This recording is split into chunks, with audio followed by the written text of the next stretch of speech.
ఈరోజు మద్దూరు గ్రామంలో ఎన్నడూ లేని విధంగా కార్యకర్తలందరూ ఏకతాటికి రావడం, భారతీయ జనతా పార్టీకి మద్దతుగా నిలబడిన అందరికీ కృతజ్ఞతలు తెలియజేసుకుంటున్నా.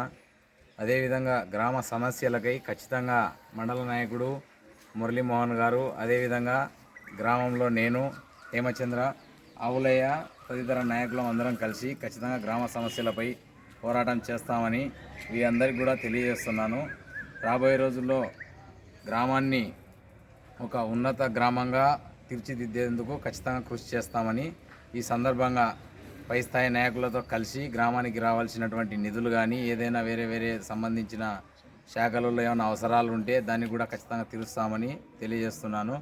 ఇంకో విషయం ఏంటంటే, మన రెవెన్యూ డిపార్ట్మెంట్కి సంబంధించినటువంటి కార్యాలయాల్లో కానీ, పోలీస్ డిపార్ట్మెంట్కి సంబంధించిన కార్యాలయాల్లో కానీ గ్రామానికి సంబంధించి ఏదైనా మా భారతీయ జనతా పార్టీకి సంబంధించిన నాయకులకు కానీ కార్యకర్తలకు కానీ ఏ చిన్న అవసరం వచ్చినా ఖచ్చితంగా మేము దగ్గరుండి పోరాడి వాళ్లకు అనుకూలంగా సానుకూలంగా ఖచ్చితంగా న్యాయం చేసే విధంగా ప్రయత్నం చేస్తాం.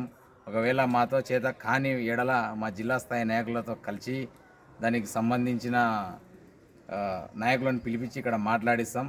స్టేట్ వైడ్ కూడా తీసుకొని పోతాం. ఎంత ముందుకైనా గట్టిగా బలంగా తీసుకొని పోతాం. ఈరోజు భారతీయ జనతా పార్టీ ఏదైతే కుళాయిలో నుంచి చుక్కలు నీళ్లు పడి బకెటే సమయానికి నిండుతుందో ఆ విధంగా ఈరోజు దినాభివృద్ధి చెందుతుంది. కాబట్టి అందరం కూడా దీన్ని సంతోషించాలి.